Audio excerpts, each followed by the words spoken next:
Java Part 1 series. So in this we are going to talk about classes, the differences between Python and Java in classes. Before going into the actual code, let's look at the differences high level, so then we can go into the code.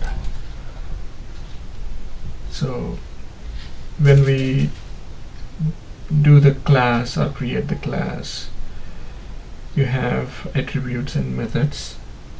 So those attributes and methods in Java can have public, private and protected based on the access modifier, right?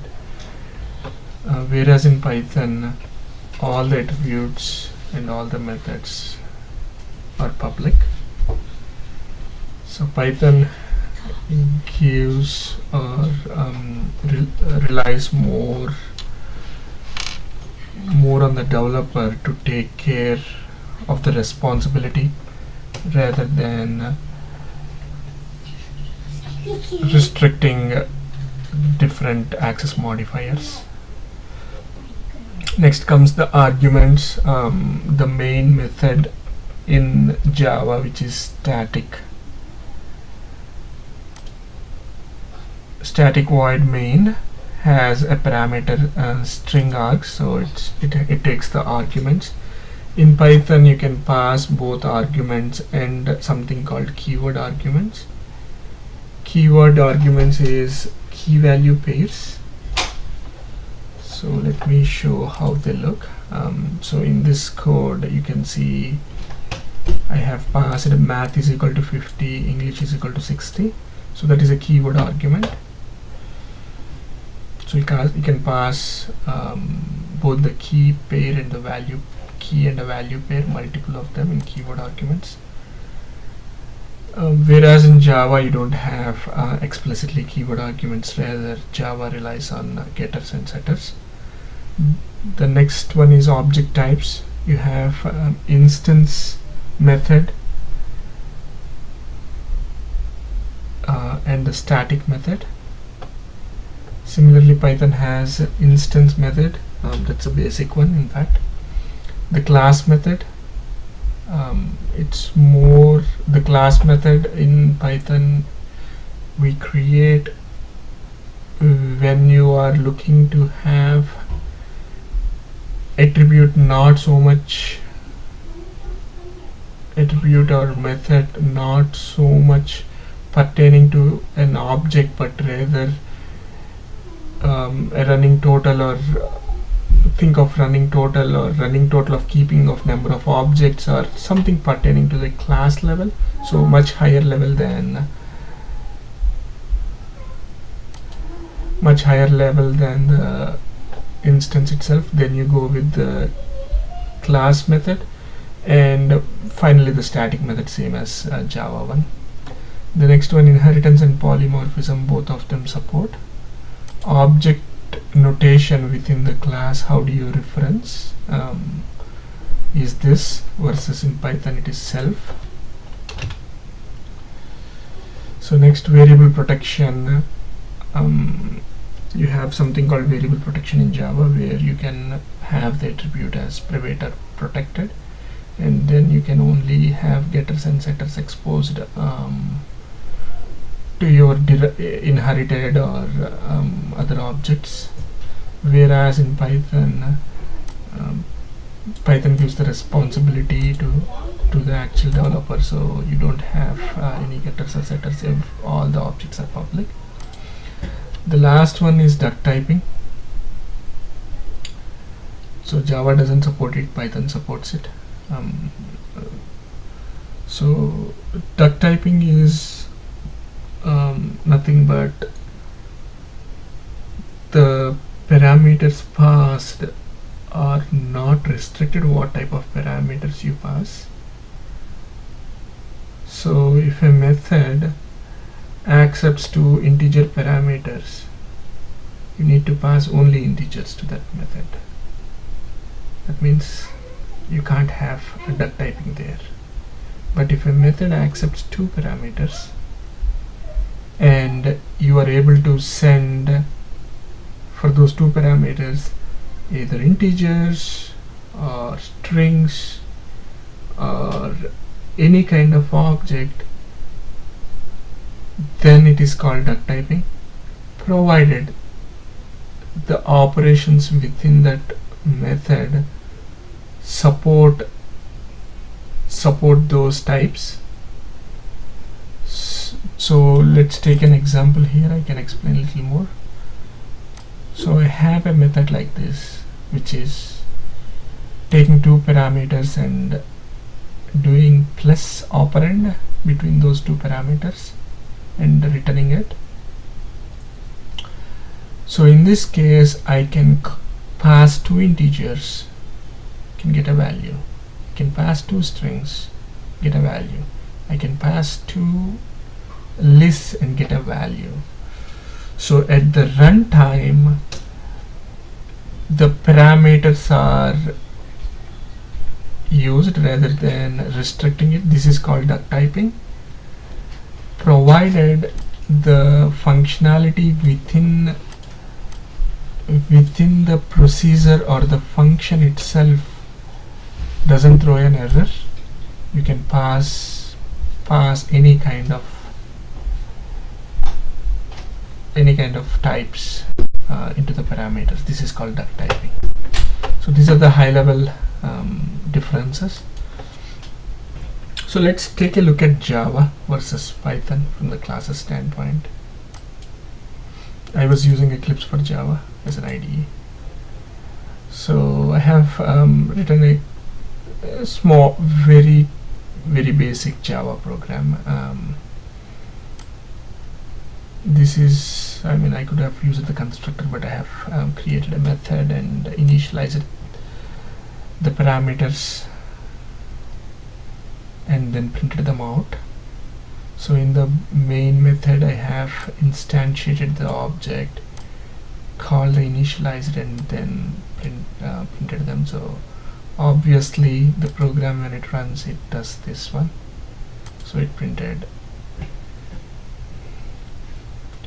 it will print value of a is equal to 2, value of b is equal to 3 based on this main method. In the main method is calling set data initially, so that these parameters are set, then show data is showing up. So this is how new class is done here. Let's go to Python. I am using Anaconda Jupyter here for Python. So in Python, you don't really need to do a print within this class. Rather, I can do the print any kind of variable. I can print within the object creation or the client side. It's kind of flexibility in the Python side. I don't want to go into this program because this is not a basic program. I'll go into this one in later. But the difference between Java and Python, where in Java you have to do the print, or generally you do the print within the procedure or the method, versus, I shouldn't say procedure in the class, but method, but in here you can do in the client side. With that stated, let's go into another class where I want to show the arguments, how are arguments passed. So I'm trying to run this program. I have passed two arguments. In the Eclipse you have run configurations. In that, go into arguments. In another class I have passed two arguments, 1 2 3 4 5 6. Make sure you pass the arguments in different lines. Click on run. So it prints the argument 1 is 1 2 3, argument 2 is 4 5 6. Now let's go into Python.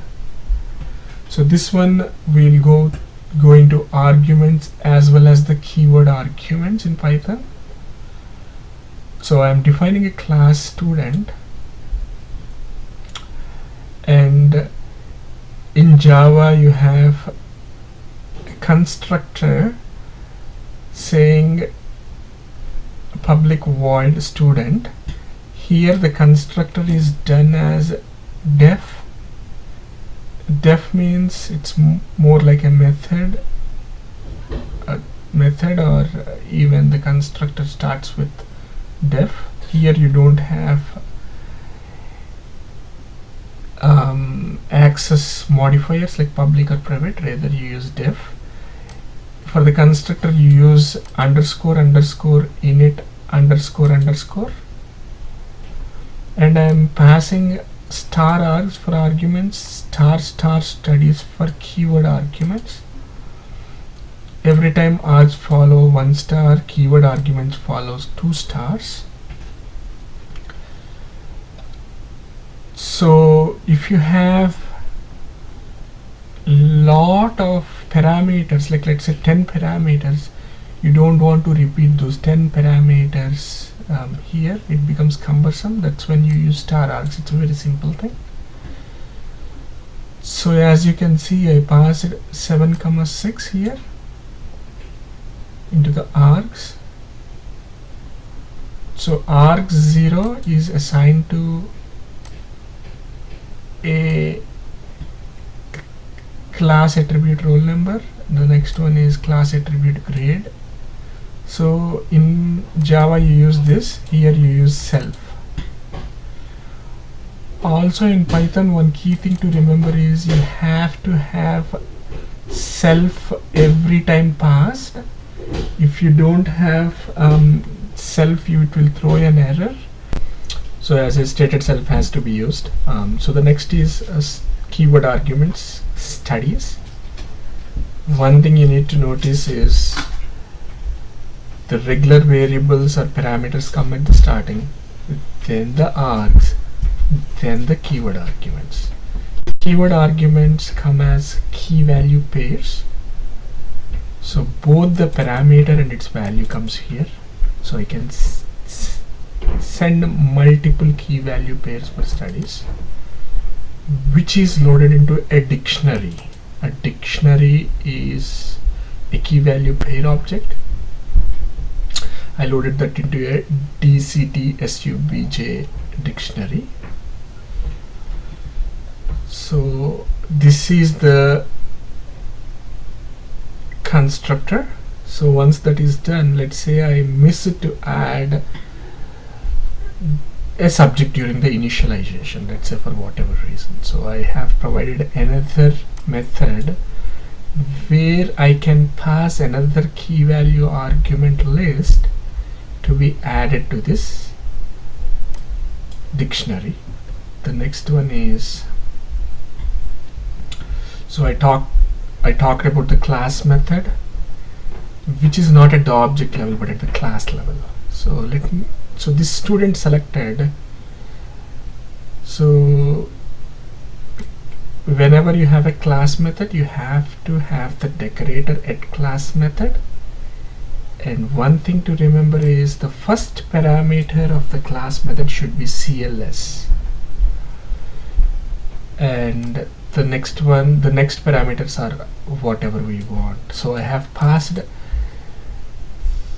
the object itself as a parameter to it. So I am trying to keep track of all the objects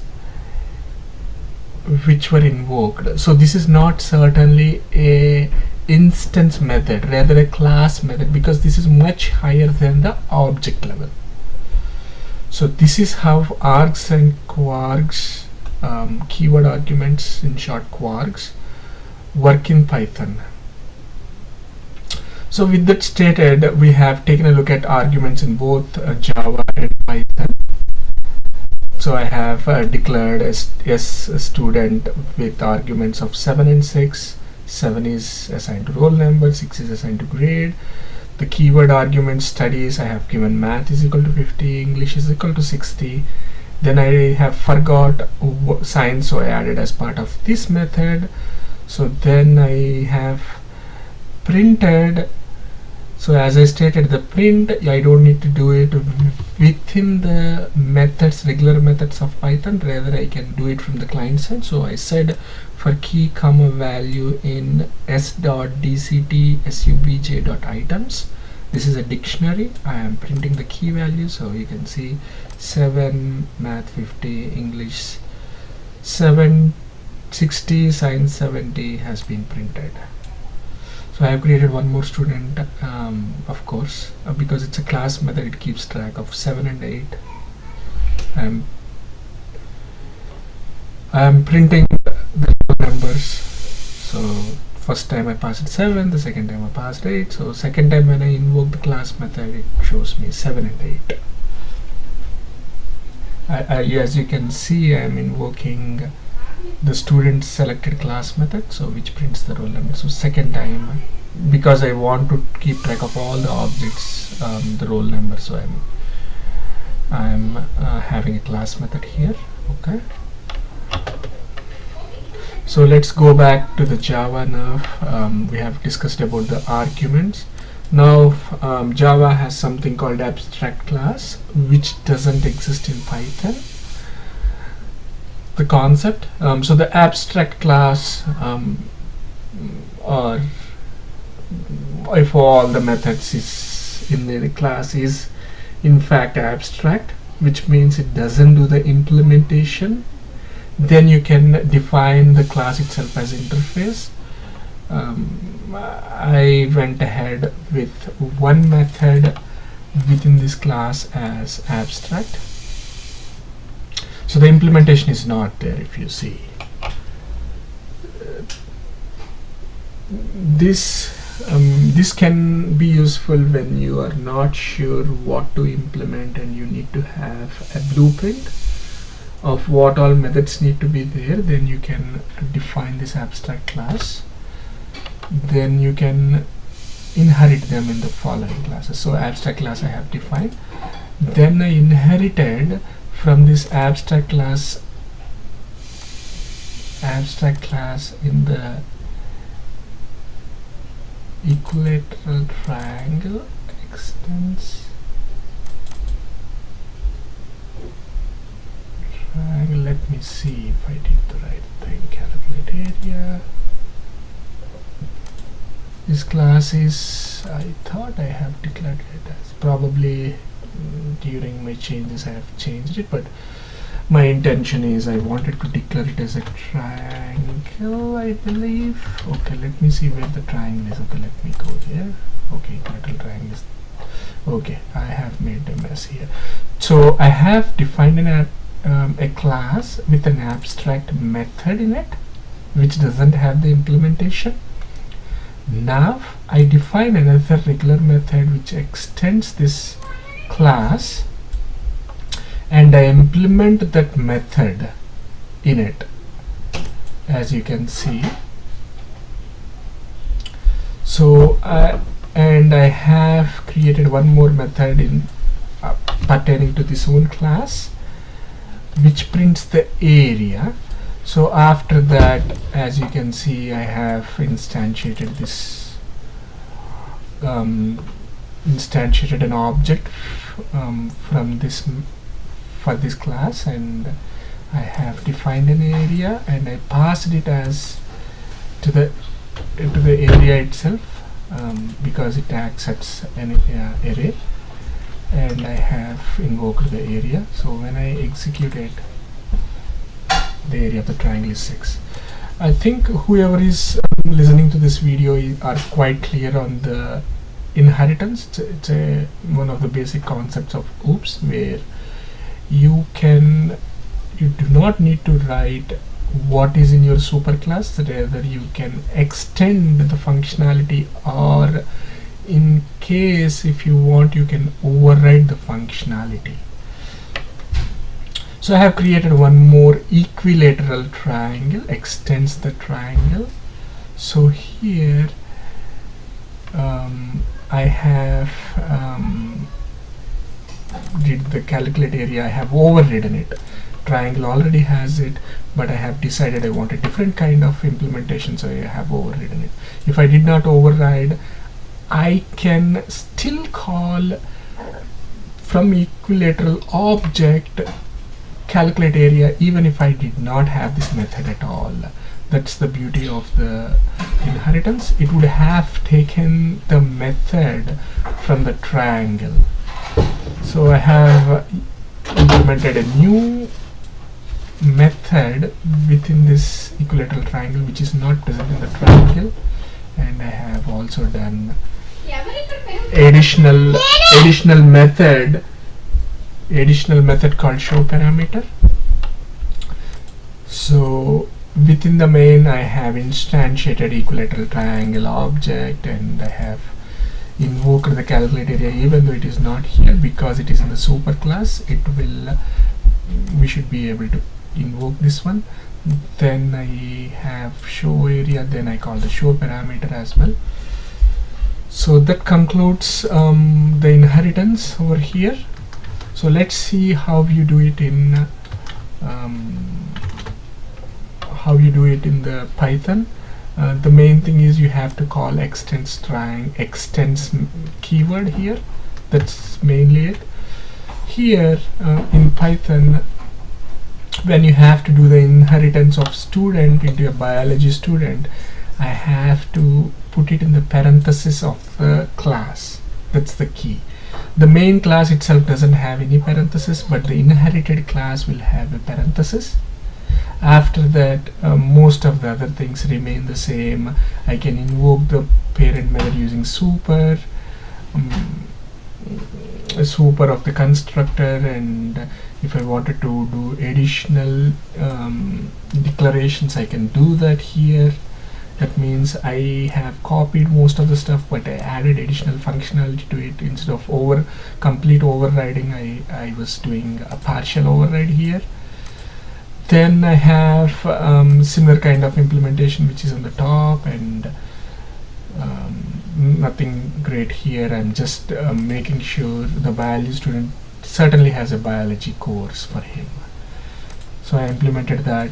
Since this is a class method, the roll numbers are being tracked 7 and 8. Now I pass it the 16 also get added. So that's the advantage of having a class method where it keeps track of all the objects. So that concludes inheritance here. Let's go into the polymorphism. So polymorphism is all about ability to send a different object into the same method or even a function. Function is not an object within the class, a regular function, and still be able to invoke it. So it's a run. You can have a compile. This is a runtime polymorphism which I'm talking about, where the object can vary, which is being passed as a parameter to a particular function or a method. So this is decided at the runtime. So here I have defined a class polymorphism. I have triangle T as a parameter and an array. So with that stated, I have instantiated this object polymorphism. I have again instantiated triangle, and I pass it through this to this polymorphism object. I pass it the triangle. So that's one aspect. But I'm not restricted. I was able to even send equilateral triangle here as a parameter into the polymorphism class. So until the runtime, no one is aware what object is being sent into this. So the binding is happening at the runtime. Either it can be object of triangle or object of equilateral triangle. So that's where the polymorphism come into play. So as you can see in Java, the parameters here are very strict. It says give me a triangle object, give me an int array. So that's very strict when compared with Python. So let's go into Python and see the same polymorphism, how it works. So here I am saying I have defined a method or a function, because this is not within the class. I am saying a function, and within the parameter I am passing actress. I am not sure what this actress is. Here I am not even defining what that actress is. Is it an int? Is it an object? Is it a string? I am not defining anything. So there is an implementation for this, obviously. So what I am doing here is I am instantiating a student object and passing student into this function, and I am able to invoke it. Similarly, I do biology student, I instantiate biology object and still pass it into this actress. So this is called duck typing. I mean, I could even pass any object into this and Python wouldn't throw me an error, unless the implementation itself doesn't accept the parameter. That's a different story. But if implementation itself accepts the parameter, what parameter I pass into this, Python doesn't care. This is called duck typing. So this concludes polymorphism.